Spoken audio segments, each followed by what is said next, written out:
ಎಲ್ಲರಿಗೂ ನಮಸ್ಕಾರ. ಶುಭ ಜ್ಯೋತಿಷ್ಯ ಯೂಟ್ಯೂಬ್ ಚಾನಲ್ಗೆ ಸ್ವಾಗತ. ಕುಂಭ ರಾಶಿಯ 2026ನೇ ವರ್ಷದ ಮೇ ತಿಂಗಳ ಮಾಸ ಭವಿಷ್ಯ ಹೇಗಿರುತ್ತೆ? ಈ ಕುಂಭ ರಾಶಿಯವರಿಗೆ ಇವರ ಜೀವನದಲ್ಲಿ ದೊಡ್ಡ ತಿರುವು ತರಬಹುದಾದಂತಹ ತಿಂಗಳು ಈ ಮೇ ತಿಂಗಳಾಗಿರುತ್ತಾ? ನಿಮ್ಮ ಕಷ್ಟಗಳಿಗೆ ಫಲ ಸಿಗುತ್ತಾ ಅಥವಾ ಹಣ ಬರುತ್ತಾ, ನಷ್ಟ ಆಗುತ್ತಾ? ಪ್ರೀತಿ ಮತ್ತು ಉದ್ಯೋಗ, ಆರೋಗ್ಯ ಎಲ್ಲದರ ಬಗ್ಗೆ ಸಂಪೂರ್ಣವಾದಂತಹ ಮಾಹಿತಿನ ಕೊಡ್ತೀನಿ. ಈ ವಿಡಿಯೋನ ಸ್ಕಿಪ್ ಮಾಡದೆ ಕೊನೆವರೆಗೂ ನೋಡಿ. ಅದಕ್ಕೂ ಮುನ್ನ ನೀವೇನಾದರೂ ಕುಂಭ ರಾಶಿಯವರಾಗಿದ್ದರೆ, ದೇವರು ಮತ್ತು ಜ್ಯೋತಿಷ್ಯ ಶಾಸ್ತ್ರವನ್ನು ನಂಬುವುದಾದರೆ ಈ ವಿಡಿಯೋಗೆ ಈಗಲೇ ಒಂದು ಲೈಕ್ ಕೊಡಿ ಮತ್ತು ತಪ್ಪದೇ ನಮ್ಮ ಶುಭ ಜ್ಯೋತಿಷ್ಯ ಯೂಟ್ಯೂಬ್ ಚಾನಲನ್ನು ಸಬ್ಸ್ಕ್ರೈಬ್ ಮಾಡಿ. ಈ ವಿಡಿಯೋನ ಎಲ್ಲರಿಗೂ ಕೂಡ ಶೇರ್ ಮಾಡಿ. ಇನ್ನು ಮೇ ತಿಂಗಳ ಗ್ರಹಗಳ ಬದಲಾವಣೆ ಬಗ್ಗೆ, ಈ ಗ್ರಹಗಳ ಬದಲಾವಣೆಯಿಂದ ಈ ಕುಂಭ ರಾಶಿಯವರಿಗೆ ಯಾವೆಲ್ಲ ಬದಲಾವಣೆಗಳು ಆಗುತ್ತೆ ಅಂತ ನೋಡೋಣ. ಮೊದಲಿಗೆ ಗುರುಗ್ರಹ ಅನುಕೂಲಕರ ಸ್ಥಾನದಲ್ಲಿರುತ್ತಾರೆ. ಇನ್ನು ಶನಿ ಗ್ರಹ ನಿಮ್ಮ ರಾಶಿಯಲ್ಲೇ ಇರುತ್ತಾರೆ. ರಾಹು ಮತ್ತು ಕೇತು ಗ್ರಹ ಪ್ರಭಾವ ಸ್ವಲ್ಪ ಮಿಶ್ರ ಫಲಿತಾಂಶ ಅನ್ನೋದನ್ನ ನೀಡುತ್ತೆ.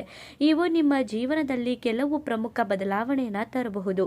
ಇನ್ನು ಉದ್ಯೋಗ ಮತ್ತು ವ್ಯಾಪಾರದ ಬಗ್ಗೆ ನೋಡೋದಾದರೆ, ಉದ್ಯೋಗದಲ್ಲಿರುವವರಿಗೆ ಹೊಸ ಅವಕಾಶಗಳು ಬರಬಹುದು. ಆದರೆ ಶನಿಯ ಪ್ರಭಾವದಿಂದ ಕೆಲಸದಲ್ಲಿ ಒತ್ತಡಗಳು ಹೆಚ್ಚಾಗುತ್ತೆ.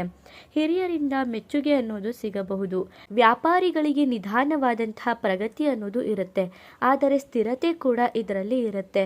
ಇನ್ನು ತಾಳ್ಮೆ ಮತ್ತು ತುರ್ತು ನಿರ್ಧಾರನ ಮಾಡದೇ ಇದ್ದರೆ ಖಂಡಿತವಾಗಿಯೂ ಕೂಡ ನಿಮಗೆ ಉದ್ಯೋಗ ಮತ್ತು ವ್ಯಾಪಾರದಲ್ಲಿ ಒಳ್ಳೆಯ ಪ್ರಗತಿ ಅನ್ನೋದು ಆಗುತ್ತೆ.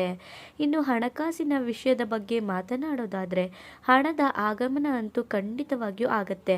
ಅದೇ ರೀತಿಯಾಗಿ ಖರ್ಚು ಕೂಡ ಹೆಚ್ಚಾಗಬಹುದು. ಹೊಸ ಹೂಡಿಕೆ ಮಾಡುವ ಮುನ್ನ ನೀವು 2 ಬಾರಿ ಯೋಚನೆ ಮಾಡಬೇಕಾಗುತ್ತೆ. ಹಳೆಯ ಸಾಲ ತೀರಿಸುವಂತಹ ಅವಕಾಶಗಳು ಈ ರಾಶಿಯವರಿಗೆ ಸಿಗಬಹುದು. ಅನಗತ್ಯ ಖರ್ಚನ್ನು ಮಾಡದೇ ಇದ್ದರೆ ಖಂಡಿತವಾಗಿಯೂ ಕೂಡ ಒಳ್ಳೆಯದಾಗತ್ತೆ. ಪ್ರೀತಿ ಮತ್ತು ದಾಂಪತ್ಯದ ಬಗ್ಗೆ ಮಾತನಾಡೋದಾದರೆ, ಪ್ರೇಮ ಸಂಬಂಧಗಳಲ್ಲಿ ಮಿಸ್ಅಂಡರ್ಸ್ಟ್ಯಾಂಡಿಂಗ್ ಆಗುವಂತಹ ಸಾಧ್ಯತೆ ಇದೆ.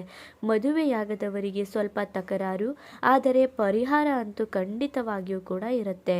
ಇನ್ನೇನಾದರೂ ಮದುವೆ ಆಗಿರೋರು ಸ್ವಲ್ಪ ಜಗಳಗಳು, ಕಲಹಗಳು ಇರಬಹುದು, ಆದರೆ ನಿಧಾನವಾಗಿ ನೀವೇ ಸಾಲ್ವ್ ಮಾಡ್ಕೋಬಹುದಾದಂತಹ ವಿಷಯ ಕೂಡ ಇರುತ್ತೆ. ಒಳ್ಳೆಯ ಸಂವಹನ ಅನ್ನೋದು ತುಂಬ ಮುಖ್ಯವಾಗಿರುತ್ತೆ. ಕೋಪನ ನಿಯಂತ್ರಣದಲ್ಲಿಟ್ಕೊಂಡ್ರೆ ನಿಮ್ಮ ಪ್ರೀತಿ ಮತ್ತು ದಾಂಪತ್ಯ ಕೂಡ ತುಂಬ ಚೆನ್ನಾಗಿರುತ್ತೆ. ಇನ್ನು ಆರೋಗ್ಯದ ಬಗ್ಗೆ ನೋಡೋದಾದರೆ, ಆರೋಗ್ಯದಲ್ಲಿ ಸಣ್ಣ ಪುಟ್ಟ ಸಮಸ್ಯೆಗಳು, ತಲೆನೋವು ಬರೋದು, ಒತ್ತಡ ಬರೋದು ಈ ರೀತಿಯಾಗಿ ಬರಬಹುದು. ಮಾನಸಿಕವಾಗಿಯೂ ಕೂಡ ಒತ್ತಡಗಳು ಹೆಚ್ಚಾಗಬಹುದು. ಯೋಗ ಮತ್ತು ಧ್ಯಾನ ಮಾಡೋದು ತುಂಬ ಉತ್ತಮವಾಗಿರುತ್ತೆ. ಇನ್ನು ನಿಮ್ಮ ಆರೋಗ್ಯದ ಮೇಲೆ ನೀವು ಗಮನನ ಕೊಟ್ಕೊಂಡ್ರೆ ಆರೋಗ್ಯ ಕೂಡ ತುಂಬ ಚೆನ್ನಾಗಿರುತ್ತೆ. ಕುಟುಂಬ ಮತ್ತು ಸಂಬಂಧಗಳ ಬಗ್ಗೆ ಮಾತನಾಡೋದಾದರೆ, ಕುಟುಂಬದಲ್ಲಿ ಸ್ವಲ್ಪ ಒತ್ತಡ ಇರುವಂತಹ ವಾತಾವರಣ ಇರುತ್ತೆ. ಹಿರಿಯರ ಸಲಹೆ ನಿಮಗೆ ಸಹಾಯಕಾರಿಯಾಗಿರುತ್ತೆ. ಸ್ನೇಹಿತರಿಂದ ಬೆಂಬಲ ಅನ್ನೋದು ಕೂಡ ಸಿಗುತ್ತೆ. ಇನ್ನು ಇಷ್ಟೆಲ್ಲ ನೋಡಿದ್ದಾಯಿತು. ಏನೇನು ಪರಿಹಾರಗಳನ್ನ ಮಾಡ್ಕೊಬೇಕು ಅಂತ ನೋಡೋದಾದರೆ, ಪ್ರತಿ ಶನಿವಾರದಂದು ಶನಿದೇವರನಿಗೆ ಎಳ್ಳೆಣ್ಣೆ ದೀಪ ಹಚ್ಚಬೇಕಾಗತ್ತೆ. ಹನುಮಾನ್ ಚಾಲೀಸ ಪಠನೆ ಮಾಡಿ, ಕಪ್ಪು ಎಳ್ಳನ್ನು ದಾನ ಮಾಡಿ. ಈ 3 ಸಣ್ಣ ಪುಟ್ಟ ಪರಿಹಾರಗಳನ್ನ ಮಾಡಿಕೊಂಡ್ರೆ ಖಂಡಿತವಾಗಿಯೂ ಕೂಡ ಒಳ್ಳೆಯದಾಗತ್ತೆ. ಇನ್ನು ಒಟ್ಟಾರೆಯಾಗಿ ಹೇಳಬೇಕಂದ್ರೆ, ಈ ಕುಂಭ ರಾಶಿಯವರಿಗೆ ಮೇ ತಿಂಗಳು 2026ನೇ ವರ್ಷದಲ್ಲಿ ಮಿಶ್ರ ಫಲದ ತಿಂಗಳು ಅಂತ ಹೇಳಿದರೆ ತಪ್ಪಾಗಲ್ಲ.